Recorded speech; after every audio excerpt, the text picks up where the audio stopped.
حضرت سیدنا امام زین العابدین رضی اللہ تعالی عنہ کا یہ انداز جس کو آپ نے پیش کیا وہ قرآن مجید برہان رشید کی آیات ہیں. کشف الغمہ رافضیوں کی کتاب ہے، اس کتاب کے اندر تفصیل سے اس چیز کا ذکر کیا گیا ہے کہ حضرت امام زین العابدین رضی اللہ تعالیٰ عنہ کے پاس کچھ لوگ آ گئے جن کا تعلق عراق سے تھا، اور آ کر حضرت امام زین العابدین رضی اللہ تعالیٰ عنہ کی خدمت میں بیٹھ کر انہوں نے کچھ ایسے کلمے بولنے شروع کر دیے. کچھ باتیں حضرت صدیق اکبر رضی اللہ تعالیٰ عنہ کے خلاف کی، کچھ باتیں حضرت عمر رضی اللہ تعالیٰ عنہ کے خلاف کی، کچھ باتیں حضرت عثمان غنی رضی اللہ تعالیٰ عنہ کے خلاف کی. مقصد کیا تھا؟ ہم یہ باور کرائیں کہ ہم محبان اہل بیت ہیں، اور یہ جن کے ہم نام لے رہے یہ تمہارے دشمن تھے اور ہم بھی تمہارے دشمنوں کو دشمن سمجھتے ہیں. اس انداز میں جب وہ رافضی حضرت امام زین العابدین کے پاس اپنی بات کرنے لگے تو حضرت امام زین العابدین نے ان کو جس انداز میں روکا اور رد کیا وہ بڑا مثالی انداز. کشف الغمہ میرے پاس وہ اربلی کی کتاب موجود ہے جس میں پورا تفصیل سے اس چیز کو لکھا گیا کہ جس وقت ان لوگوں نے اپنی بات شروع کی حضرت امام زین العابدین نے روک لیا. پر میری ایک بات سن لو، پھر تم جو کہتے ہو میں سنوں گا. پر میں قرآن مجید برہان رشید کی ایک آیت کے بارے میں تم سے پوچھنا چاہتا ہوں، تم مجھے جواب دو. اب وہ کہنے لگے ہاں ٹھیک ہے پوچھو، کیا پوچھنا چاہتے ہو؟ تو حضرت امام زین العابدین رضی اللہ تعالی عنہ نے سورہ حشر کی آیات پڑھی اور ان سے یہ پوچھا. فرمانے لگے قرآن مجید برہان رشید میں اللہ کا فرمان ہے للفقراء المہاجرین، یہ چیز فقراء کے لیے ہے، مہاجرین کے لیے ہے. الذین اخرجوا من دیارہم واموالہم، وہ جنہیں نکالا گیا تھا اپنے گھروں سے اپنے مالوں سے، گھر بھی انہوں نے چھوڑے مال بھی چھوڑا، نکل گئے مکہ شریف سے مدینہ شریف کی طرف. ان کے دل میں نکلتے وقت خیال کیا تھا؟ کیا لالچ تھا کہ مدینہ شریف میں کوئی پلاٹ مل جائیں گے، یا مدینہ شریف میں کوئی اچھا کاروبار مل جائے گا، یا مدینہ شریف میں کوئی دنیاوی فائدہ مل جائے گا؟ فرمایا نہیں، رب نے ان کے دل کی گارنٹی دی ہے. کیا؟ فرمایا یبتغون فضلا من اللہ ورضوانا، اللہ فرماتا ہے کہ یہ دنیا کے لالچ میں نہیں نکلے، یہ تو میرا فضل ڈھونڈتے نکلے ہیں. تو اللہ تعالیٰ فرماتا ہے کیا ڈرپوک تھے یا یہ نڈر ہیں؟ فرمایا ینصرون اللہ ورسولہ، اتنے بہادر ہیں انہوں نے رب کی بھی مدد کی ہے، رب کے نبی کی بھی مدد کی ہے. یہ 4-5 صفات پہلے کے نکلے ہیں، پھر اللہ کا فضل ڈھونڈتے ہیں، رضا ڈھونڈتے ہیں، پھر اللہ کی بھی مدد کی یعنی اللہ کے دین کی مدد کی، رسول اللہ صلی اللہ علیہ وسلم کی مدد کی. تو پھر رب خلاصہ کیا ہے، انہیں کیا کہیں؟ اللہ فرماتا ہے اولئک هم الصادقون، یہ سارے ہی سچے ہیں، یہ سب سچے ہیں. اب یہ وحی ہے، اللہ کا فرمان ہے. سورہ حشر کی آیت نمبر 8 ہے. حضرت امام زین العابدین کا عجیب انداز استدلال. آپ نے آیت پڑھ کے فرمایا انتم ہم، یہ تمہاری شان میں آیت اتری ہے؟ اے صدیق و عمر کے خلاف بک بک کرنے والوں، یہ مجھے بتاؤ یہ آیت تمہارے بارے میں اتری ہے؟ تو کہنے لگے نہیں یہ تو ہمارے بارے میں تو نہیں اتری، کیونکہ ان کی عمر بتا رہی ہے وہ پیدا ہی نہیں ہوئے تھے اس وقت. تو اب کہتے ہمارے بارے میں تو نہیں اتری. تو حضرت امام زین العابدین نے فرمایا چلو میں ایک اور آیت پڑھتا ہوں، اس کے بارے میں بتاؤ. اگلی آیت جو انصار کے بارے میں وہ بھی پڑھ ڈالی. کہنے لگے اللہ فرماتا والذین تبوؤا الدار والایمان من قبلہم، وہ لوگ جنہوں نے دار کو گھر بنایا، دار مدینہ شریف کا نام ہے، والایمان ایمان کو گھر بنایا، ایمان بھی مدینہ شریف کا نام ہے. فرمایا جنہوں نے ایمان میں رہائش اختیار کی اور دار میں من قبلہم، ان مہاجرین سے پہلے، یعنی جو پہلے وہاں آبادی تھی انصار، وہ کون ہیں؟ اللہ ان کے دلوں کی بھی بات وحی میں لا کے ہمیشہ کے لیے ان کی عظمت کو ظاہر فرماتا ہے. فرمایا یحبون من ہاجر الیہم، اتنے مخلص ہیں دین کے لیے کہ ہجرت کر کے جانے والوں کو انہوں نے محبوب بنا رکھا ہے. اب دیکھو نا، تھوڑی سی آبادی دوسری کسی شہر میں آ جائے تو لوگ ناکے لگا لیتے ہیں. ہمارے پاس تو اپنے شہر کے لیے جو ذخیرہ ہے تھوڑا ہے، ہم ان کے خرچے کہاں سے پورے کریں؟ لیکن اللہ ان لوگوں کا اپنا نعرہ وہ تو علیحدہ رہ گیا، رب کہتا میں دل جانتا ہوں ان کے، کہ جب قافلے مکہ شریف سے چل کے مدینہ شریف پہنچے تو یہ انصار کے دل باغ باغ ہو گئے ہیں کہ محبوب کے ساتھ ہمارے مہمان آ گئے ہیں۔ یحبون من ہاجر الیہم، اگر دنیاوی خیال والے ہوتے تو کہتے یہ کیا ہو گیا ہے، اتنے اور آ گئے ہیں، ہم کیسے گزارا کریں گے۔ اللہ فرماتا ہے میں رب ہو کے جانتا ہوں کہ دلوں میں جذبے کیا تھے۔ یحبون من ہاجر الیہم، کہ جو ہجرت کر کے آ رہے ہیں یہ ان سے بڑا پیار کرتے ہیں۔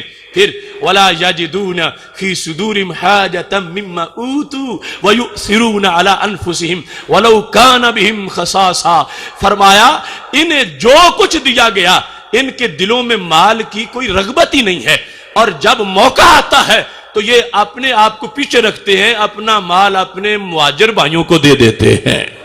اب یہ آیت امام زین العابدین جن کے گھر قرآن اترا ہے وہ رافضیت کے بیماروں کے سامنے دلیل کے طور پر قرآن پیش کر رہے ہیں، فرمانے لگے یہ اللہ کا فرمان ہے وَمَن یُوقَ شُحَّ نَفْسِهِ، جسے نفس کی لالچ سے بچا لیا گیا ہے۔ یہ انصار یہ ان کا کیا منصب ہے؟ اللہ فرماتا ہے فَأُولَئِكَ هُمُ الْمُفْلِحُونَ، یہ ہیں کامیابی پانے والے۔ اب پہلی آیت کے بعد میں اولئک هم الصادقون، یہ سارے سچے ہیں۔ اب فرمایا اولئک هم المفلحون، یہ انصار سارے فلاح پانے والے ہیں۔ اب صحابہ کے دو طبقے ہیں، ایک انصار دوسرے مہاجرین۔ اب یہ آیت جب انصار والی پڑھی، حضرت امام زین العابدین رضی اللہ تعالیٰ عنہ نے فرمایا انتم ہو، یہ تمہارے حق میں اتری تھی؟ تو کہتے ہیں نہیں ہمارے بارے میں تو نہیں اتری۔ تو آپ نے فرمایا دو آیات میں نے پڑھی، میں نے تم سے پوچھا، اگلی میں پڑھ رہا ہوں، اب نہیں پوچھوں گا، اب اپنا فتویٰ دوں گا۔ تیسری کیا پڑھی؟ فرمایا والذین جاؤوا من بعدہم، وہ جو آئے ان کے بعد، انصار و مہاجرین کے بعد، انصار و مہاجرین کے بعد اب قیامت تک کے مسلمانوں کی جو آیت ہے وہ حضرت علی کے پوتے نے پڑھ کے کہا لستم من الذین، پہلی بھی تمہارے بارے میں نہیں تم خود کہتے ہو، دوسری بھی تمہارے بارے میں نہیں تم خود کہتے ہو، تیسری جو قیامت تک کے مسلمانوں کے بارے میں ہے میں کہتا ہوں تمہارے بارے میں نہیں، اس واسطے کہ تم ابو بکر و عمر کا بغض رکھتے ہو، اور اللہ فرما رہا ہے مومن وہ ہے جو ان سے پیار کرنے والا ہوتا ہے۔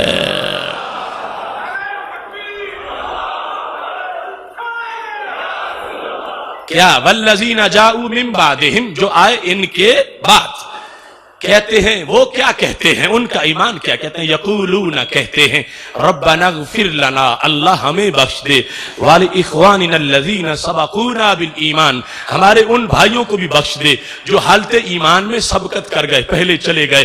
پھر وہ کیا کہتے ہیں ولا تجعل فی قلوبنا غلا للذین آمنوا، اے اللہ ہم پیدا ہوئے اب، ہم سے پہلے جو مومن ہیں ان کے بارے میں ہمارے دلوں میں کھوٹ نہ رکھ، ان کے بارے میں ہمارے دلوں میں بغض نہ رکھ۔ امام زین العابدین کہنے لگے وہ تھے انصار، وہ تھے مہاجرین، اب بعد والے یہ ہے تیسرا طبقہ جو قیامت تک جائے گا، اور ان کی شناخت کیا ہے کہ یہ کہیں گے کہ اے اللہ جو پہلے ہیں، اب اس وقت پہلے ہیں انصار، پہلے ہیں مہاجرین، فرمایا رب کے قرآن میں جو حلالی ہیں ان کی علامت بیان یہ کی گئی ہے کہ وہ رب سے یہ دعا مانگیں گے کہ اے اللہ کبھی بھی ہمارے دل میں ان پہلوں کی کھوٹ پیدا نہ فرما، یہ جو پہلے انصار و مہاجرین ہیں ان کے بارے میں ہمارے دل کے اندر کسی طرح کی کوئی کدورت پیدا نہ کر۔ فرمایا قیامت تک کے لیے ایمان کی شرط یہ ہے کہ اسے یہ قرآن مومن قرار دے گا جو صدیق کے بھی نعرے لگا رہا ہوگا، فاروق کے بھی نعرے لگا رہا ہوگا۔ اور پھر آمنو میں سارے آ گئے، علی علی کر رہا ہوگا، عمر عمر کر رہا ہوگا، صدیق صدیق کر رہا ہوگا، یہ علامت ہوگی تو پھر جا کر ایمان سلامت ہوگا، ایمان مانا جائے گا۔ لہذا خارجیت اور رافضیت کہ جتنے بھی جراثیم تھے اہل بیت اطہار کی فکر کی برسات نے ان کے لحاظ سے اپنا کلیئر نظریہ دے دیا۔ امام زین العابدین نے اب نکل جاؤ میرے دربار سے، میں تمہارا منہ دیکھنا نہیں چاہتا، تم میرے ساتھ محبت ظاہر کر کے تم میرے دادا جی کے لیڈروں پر تنقید کرتے ہو کون سکتے ہو تم جو میرے سامنے یہ بکواس کرو؟ فرمایا علی کا پوتا صدیق و عمر کے بارے میں تنقید نہیں سن سکتا جن کے قصیدے رب کے قرآن میں پڑے ہیں۔ یہ حضرت امام زین العابدین کا وہ خطبہ جو کشف الغمہ اربلی جو ان کا مجتہد ہے، رافضیوں شیعوں کی کتاب کے اندر یہ تفصیل سے لکھا ہوا ہے کہ اس انداز میں آپ نے قرآن پڑھا، اور یہ ہے شان اہل بیت، اور یہ ہے شان صحابہ، اور یہ ہے محبت، اور یہ ہے قلبی رغبت، اور یہ ہے پیار۔ اگر ایسا معاملہ نہ ہوتا تو پھر کہتے چلو وہ چلے گا دنیا سے، اب نہ کوئی ان کا سن رہا ہے، یہ جو کچھ کہتے ہیں مجھے تو اپنا لیڈر بنا رہے ہیں نا، اور میرے سامنے اگر ان کو کچھ کہتے ہیں تو کہتے جائیں۔ نہیں، حضرت امام زین العابدین رضی اللہ تعالی عنہ نے اس سوچ کو کہ حب صحابہ کے نیچے، اس سوچ کو جس میں حب اہل بیت کے نیچے بغض صحابہ چھپا ہوا ہو، امام زین العابدین نے اس کو حب اہل بیت نہیں مانا، اس کو مسترد کر دیا، ان کو دربار سے نکال دیا۔ تم علی علی کر کے ان کے محبوبوں پہ تنقید کر رہے ہو، مجھے تمہاری محبت پسند نہیں ہے۔ اور یہ انداز آج اس کی ضرورت ہے۔ دو فتنے، ایک نام صحابہ کا لے کر محبت اہل بیت جو ہے اس کے لحاظ سے جو ان میں کمی ہے بلکہ موجود نہیں، اس جرم کو چھپانے کے لیے حب صحابہ کی چادر لیتے ہیں، اور دوسرے جو حب صحابہ کے چور ہیں وہ حب اہل بیت کی چادر لینا چاہتے ہیں۔ ہم قرآن و سنت سے جو فکر ہے اہل بیت کی وہ پیش کر رہے ہیں، وہ بتا رہے ہیں کہ وہی حب اہل بیت ہو سکتی ہے جہاں حب صحابہ ہے، اور وہی حب صحابہ ہو سکتی ہے جہاں حب اہل بیت موجود ہے۔ امام زین العابدین کی سوچ پر کروڑوں مفکرین وارے جا سکتے ہیں اور کروڑوں علماء قربان کیے جا سکتے ہیں۔ امام زین العابدین اپنے دربار سے رافضی کو دھکا دے کر نکال کر یہ بتا رہے تھے میں خارجیوں کا اعلی کار نہیں ہوں، میں تو نبی کی نبوت کا جو فیض ہے اس کا بانٹنے والا ہوں، اور یہ واضح کر دیا کہ یہ ایک سازش ہے، فتنہ ہے۔ خارجیت بھی کھوٹا سکہ، رافضیت بھی کھوٹا سکہ، اور دونوں کھوٹے سکے کے دو رخ ہیں، اور جو سچا سکہ چلنے والا ہے جنت میں اسے سنی کہا جاتا ہے۔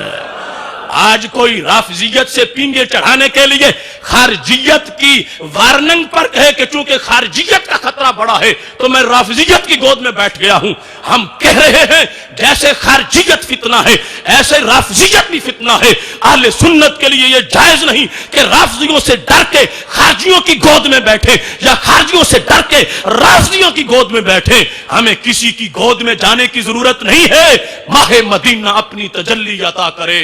یہ ڈھلتی چاندنی تو پہر دوپہر کی ہے، نہ ہمیں ایران کے پیسے کی ضرورت ہے، نہ سعودی کے ریال کی ضرورت ہے، ہمیں اپنے محبوب کے حسن و جمال کی ضرورت ہے۔